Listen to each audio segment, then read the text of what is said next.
In 1994, the United States built a special operations machine no nation could rival. Billion-dollar budgets, satellites that could read a number plate from orbit, night vision a generation ahead of anyone else's. And then they put that machine in the field next to a few dozen men from a regiment so secretive the British government will not confirm it by name. And the Americans came back from those missions not bragging, but quiet. Because the unit with less of everything kept doing the thing the unit with more of everything could not. They moved slower and arrived first. They carried less and lasted longer. They said almost nothing, and when the debrief was over, it was the Americans taking notes. This is not a story about who is braver. Both forces bled. This is a story about a specific, repeated, documented pattern across Iraq, Afghanistan, Bosnia, and the deserts in between, where the best-funded soldiers in the world looked at the worst-funded elite in the world and said, on the record, they are a different species. This is what the Americans actually said about the SAS and why they kept saying it.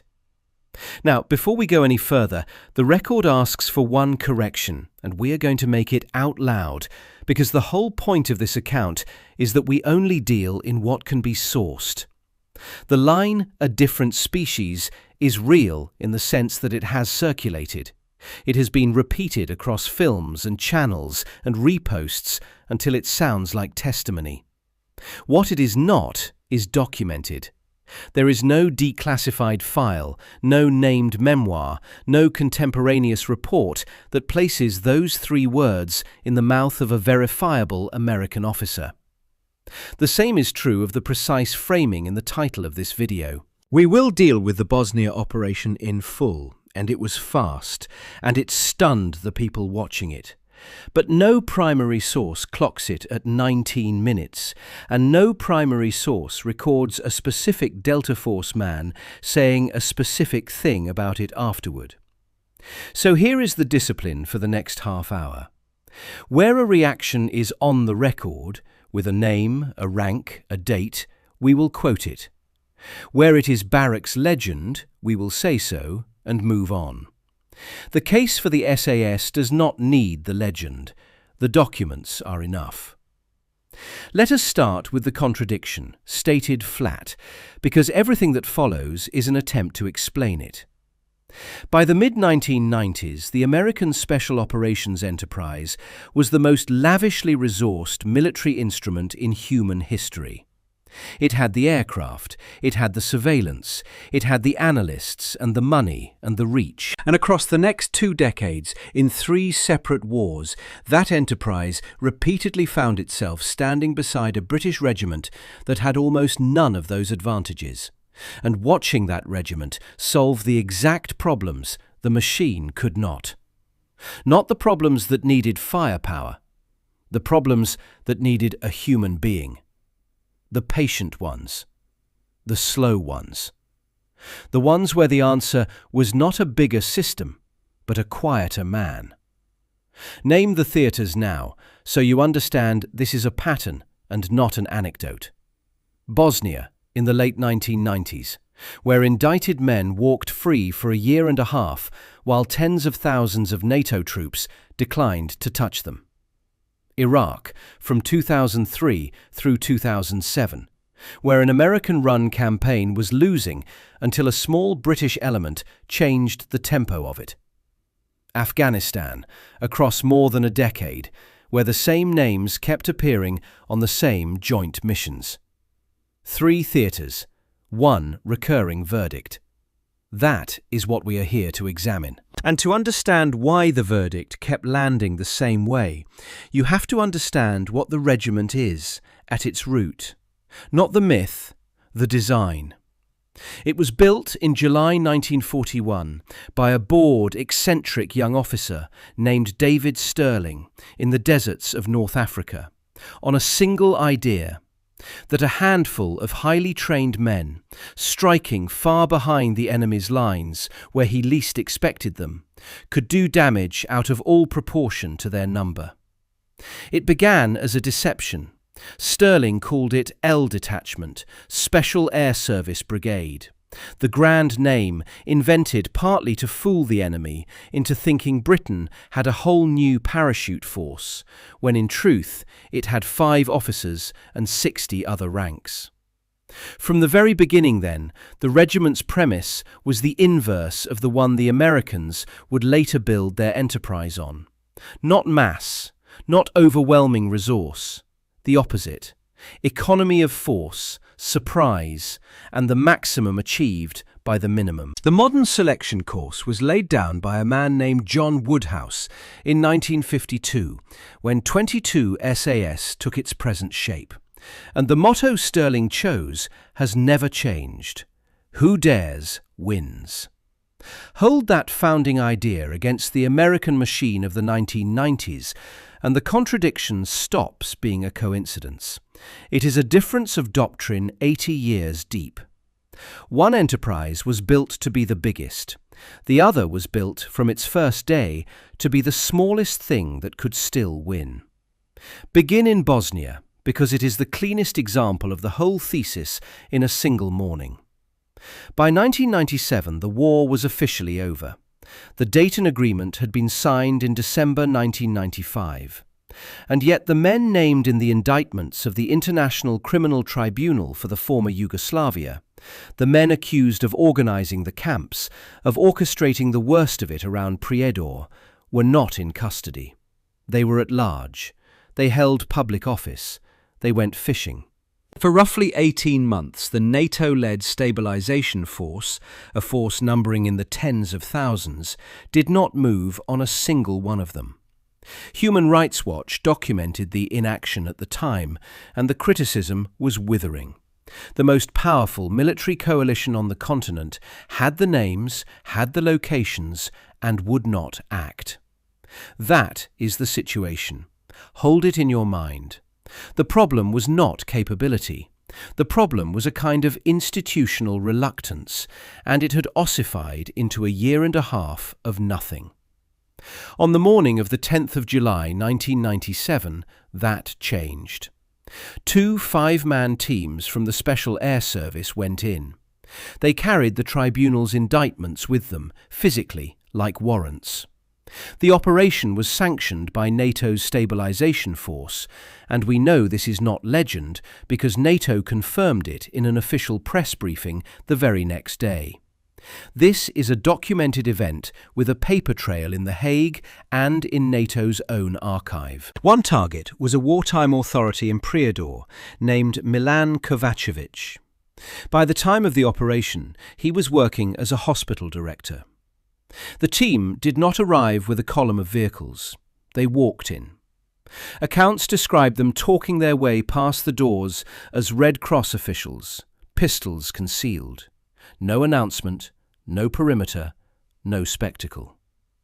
Kovacevic did not resist. He was taken, handed to a waiting American helicopter, flown to the base at Tuzla, and then to The Hague aboard a C-130. He was indicted.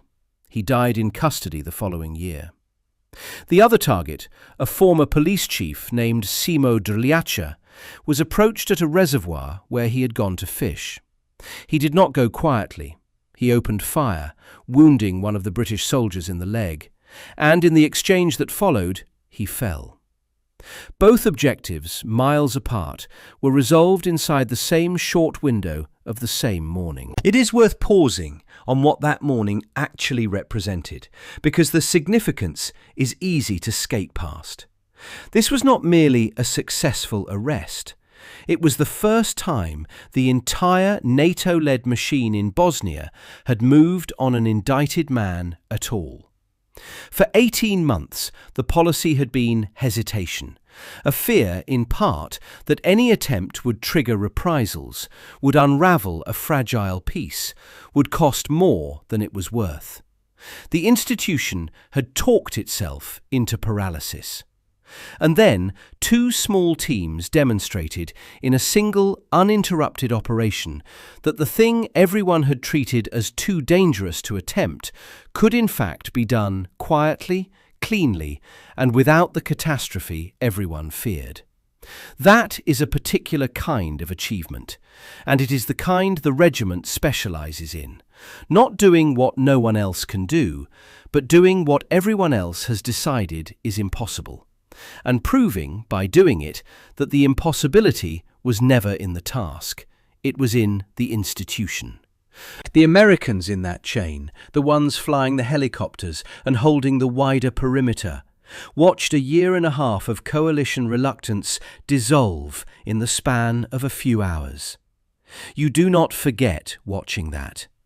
It rewires what you think is possible.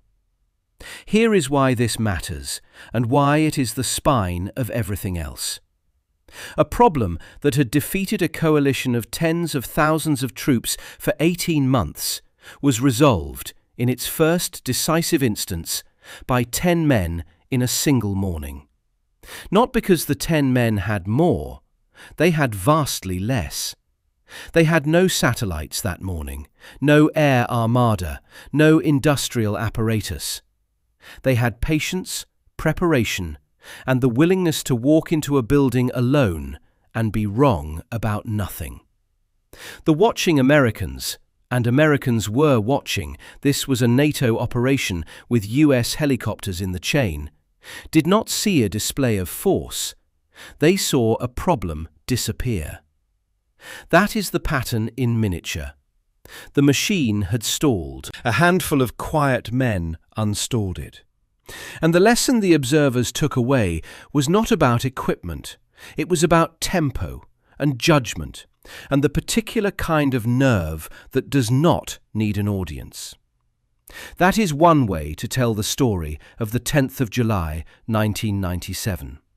It is also the only way the documents will let us tell it. Without the 19-minute stopwatch, without the invented quote, and somehow more impressive for the restraint.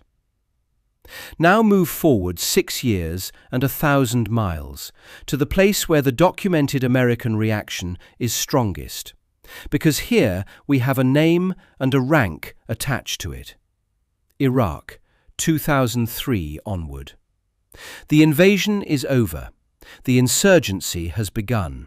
And by the standard the Special Operations community sets for itself, the Americans are losing.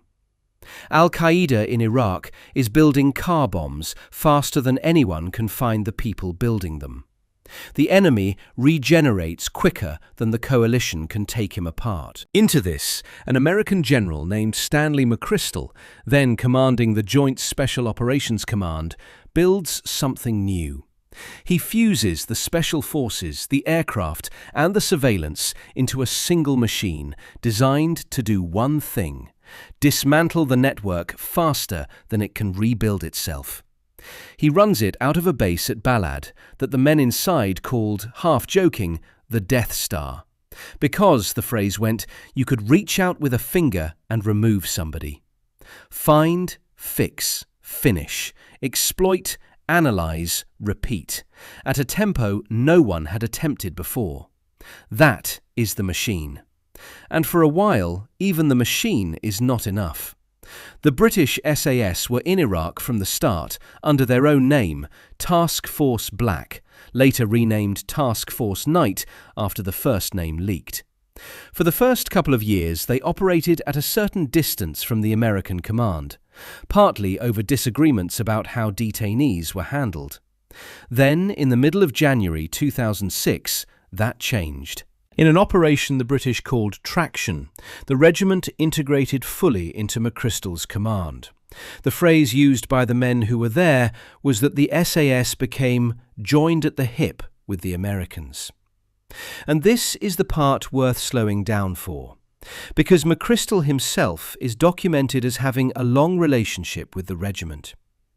He had worked beside an SAS commander back in the 1991 Gulf War, and that connection endured. So when the British squadron folded into the American machine, it was not a stranger arriving. It was a known quantity, trusted at the top. And that trust was not sentimental. It was structural. The American command did not integrate the SAS because it admired the regiment's history. It integrated the regiment because the campaign was failing and the British brought something the machine could not generate on its own. The model McChrystal built, the relentless cycle of finding a target, fixing it in place, finishing the operation, then exploiting and analysing everything seized before dawn so the next target could be hit the following night, depended utterly on the quality of the human work at the front of it. The satellites and the aircraft could service a target once you had one. They could not, by themselves, produce the target. That came from operators on the ground, going through doors, reading rooms, lifting the right man and the right hard drive and the right scrap of paper before it could be destroyed or moved. The whole industrial apparatus was, in the end, a delivery system for human judgment exercised at the sharp end. And the British squadron, dropped into the busiest theatre of that campaign, turned out to be very, very good at the sharp end. Their squadrons rotated on a 6-month cycle out of a compound in Baghdad the men simply called the station. Each rotation arrived, plugged into the machine, and ran a tempo of operations that even the Americans found striking. By some accounts, a single SAS squadron logging well over 170 combat missions across one 6-month tour. That is more than one operation a night, sustained for half a year by a few dozen men. What happened next is the documented core of the American reaction, and it does not rely on a single quotable line. It relies on a body count of results. Once integrated, the SAS took on a pivotal role against the Sunni militant networks running the car bombs. The numbers in the record are extraordinary. Over roughly 18 months from the start of 2007, the accounts credit a single British squadron's effort with more than 3,500 insurgents taken off the streets of Baghdad. The car bomb attacks that had been running at something like 150 a month reportedly fell toward a mere 2. That is not a marginal contribution. That is a curve bending, and it was noticed at the highest levels of the American command. General David Petraeus, who commanded the entire coalition effort in Iraq, said it plainly and on the record. The British, he said, have helped immensely in the Baghdad area, in particular to take down the al-Qaeda car bomb networks and other al-Qaeda operations in Iraq's capital city. And then he added the word that matters, that they had done a phenomenal job. That is a 4-star American general, named, attributed, describing a few dozen British operators as having done a phenomenal job inside the campaign he was responsible for. You do not need a CIA ghost saying different species when you have that on the record. A British Lieutenant General, Rob Fry, described the same contribution as being on an absolutely historic scale. These are the quotes that survive scrutiny. And then there is the single mission that proves the model better than any speech. In April 2006, B Squadron of the regiment ran an operation the British called Larchwood 4, a series of night raids on the belts of farmland around Yusufia, southwest of Baghdad. The raids themselves were violent and close, but the prize was not the ground, it was what came off the objective. The intelligence the British operators gathered was handed up the chain to the American analysts at the heart of the machine, the JSOC and signals experts, and it fed directly into the hunt for the man at the top of al-Qaeda in Iraq, Abu Musab al-Zarqawi. A couple of months later, on the 7th of June 2006, 2 American F-16s put precision munitions onto a building near Bakuba, and Zarqawi was gone. Now the discipline holds even here. This was a combined chain, not a solo British triumph. British intelligence fed an American tracking effort that an American aircraft finished. But that is exactly the point of the partnership. The small unit did the patient, dangerous, human part, the part that produced the thread. The big machine did the part it was built for following the thread to its end and severing it. Neither could have done it alone. And the men running the machine knew which part was harder to replace. So now we arrive at the real question, the one underneath all of it. Why does this reaction recur? Why, across Bosnia and Iraq and Afghanistan, do the best-equipped soldiers on earth keep arriving at the same verdict about a regiment that has so much less? The answer is not courage. Let us be clear and fair about that. The Americans were not short of courage, and both forces lost men. The answer is doctrine. It is in how the two enterprises choose their people and what they choose them for. American selection broadly optimizes for peak performance, the very best output a human can produce. British selection for the SAS optimizes for something stranger and harder to measure. What a man does when he has nothing left, and the decision still has to be right. Consider how the regiment actually picks its people. The endurance phase of selection culminates in a march the candidates call the long drag, roughly 64 kilometres, 40 miles, across the Brecon Beacons, carrying a Bergen weighing more than 55 pounds, before you add the water and the food and the rifle. And it has to be done inside a brutal time limit. Before that comes the fan dance, a 26-kilometre march used as the first real filter. The pass rate is famously below 10%. But here is the thing the films get wrong. The fittest man on the course is rarely the one who passes. There are documented cases of the fastest candidate completing the endurance march hours under the limit, and still being the wrong man, because strength and stamina are only a small part of the answer. What the course is actually screening for is sustained judgment under exhaustion. The ability to be hollowed out, soaked, lost, hours past your limit, and to still make the correct navigational call, the correct tactical call, the correct decision about your own body. It selects not for the peak, but for the floor, for who you are when you are at your worst. This is the design choice that explains the American reaction more than any other single thing, so it is worth being precise about it. A selection process can be tuned. You decide, deliberately, what you are testing for, and the men who come out the other end are shaped by that decision for the rest of their careers. If you build a course that rewards the strongest, the fastest, the most aggressive, you will get a force of strong, fast, aggressive men, formidable, and exactly suited to the missions where overwhelming force is the answer. The British, at some point in the long evolution of the course Woodhouse began in 1952, made a different bet. They built a course that systematically strips out the men who are merely impressive, and keeps the ones who are reliable at the bottom of the tank. The hills, the weight, the cold, the navigation done alone with no one watching and no one to impress. All of it is engineered to find the moment a man's ego or his panic or his pride takes over from his judgment, and to fail him at that moment. What survives is a particular human type.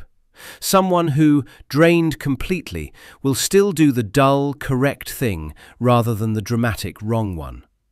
That type is not better in every situation, but in the specific situations these wars kept producing, the patient surveillance, the lone approach, the unglamorous lift, the decision made at hour 20 with nothing left in the tank, that type is close to irreplaceable. And the Americans, who selected for something subtly different, kept running into the difference and recognizing it for what it was. And it screens for one more thing the data backs up, which the audience for this story has always understood intuitively. There is a peer-reviewed study of 20 British Special Forces operators that tried to pin down the psychological traits that actually predict success in the regiment. The single most consistent finding was not aggression. It was not even physical resilience. It was the ability, in the study's own words, to approach tasks without ego. The willingness to change your plan the instant new information arrives, rather than defend the plan because it was yours. Relentless, joyless preparation. Self-control over self-expression. Inside the regiment, humility and humour are spoken of as pillars. Not soft virtues, but operational requirements. This is the trait the watching Americans kept circling around, without quite naming. Not the men who were the strongest, the men who had subtracted themselves from the problem, who carried more, said less, and never once needed you to know how good they were. That is what is hard to build with $1 billion. You cannot buy the absence of ego. You can only select for it, over 20 hours on a Welsh hillside, in the dark, alone. Afghanistan is where you can watch this play out over the longest stretch of time, and where the pattern stops looking like a coincidence and starts looking like a law. The two communities, the American and the British, kept turning up on the same operations, year after year, in the same small rotation of names. In March 2010, during the large coalition push into Helmand, the planners called Moshtarak, British operators worked alongside American forces against the networks running that ground. 2 years later, in May 2012, a team from the regiment went into a forest in eastern Afghanistan, alongside operators from the United States Navy's most specialized counterpart unit, to recover hostages held in caves. A joint operation so delicate that it depended entirely on the two forces being able to move and decide as one organism, in the dark, with no margin. Over a decade of that kind of work, the relationship was not built on a slogan. It was built on the accumulated experience of American operators standing next to British ones, mission after mission, and watching how they worked. And the thing they watched was always the same. Men who arrived having prepared more, who said less on the radio, who carried the heavier load without comment, and who did the part of the job that could not be reduced to a system. You can repeat a slogan once. You cannot repeat a reaction across 13 years and 3 wars, unless the thing producing it is real. Which brings us to the formulation the audience for this story already uses, the one they say to each other in the comments before any narrator says it to them. What the United States has in equipment, the regiment has in knowledge. Satellites against guts is the cruder version of it. And the cruder version is not quite right. The SAS were not Luddites, and the Americans were not fools. But there is a true thing inside the slogan, and it is this. Technology answers the questions you already know how to ask. It reads the number plate from orbit. It intercepts the signal. It puts the munition through the window. What it cannot do is decide which window. It cannot sit at a bar for 3 hours and read a room. It cannot walk into a hospital, unarmed, looking, and unannounced, and be right about a stranger's face. It cannot carry the weight for 40 miles and arrive with the judgment intact. Those are human tasks, and the regiment had spent 80 years since the deserts of 1941 and David Sterling's small idea about small groups of men, optimizing the human being rather than the machine bolted to him. The Americans built the best machine. The British built the best operator to put inside anyone's machine. And when the two stood side by side, the machine's owners were the ones taking notes, because their part could be funded, and the other part could only be grown. But we promised at the start that this would not be a chest-beating story, and so we have to end with the cost, honestly, because it is the cost that makes the respect real. The same traits that impressed the Americans, the willingness to take the patient job, the dangerous job, the one nobody else wanted because it could not be solved with overwhelming force, Those traits put SAS men in the worst places, repeatedly, by choice. The Iraq campaign that bent the car bomb curve was not won cleanly. The record counts roughly 6 of the regiment's men lost in it, and around 30 more injured, out of a force you could fit in a couple of rooms. In Afghanistan, across more than a decade, the same small community kept turning up on the same joint operations. Alongside American forces at Moshtarak in 2010, alongside US Navy operators on a hostage rescue in a forest in 2012. Taking the kind of mission where the margin for error is a single bad second. The men who walked into that hospital in Priador, the men who ran the night raids around Yusufia, the men who fed the thread that ended Zarqawi. Some of them did not come home. The regiment does not advertise their names. The government will not confirm what they did. That silence is not modesty for its own sake. It is the operating condition of the work. And it is, in the end, the very thing the Americans kept noticing.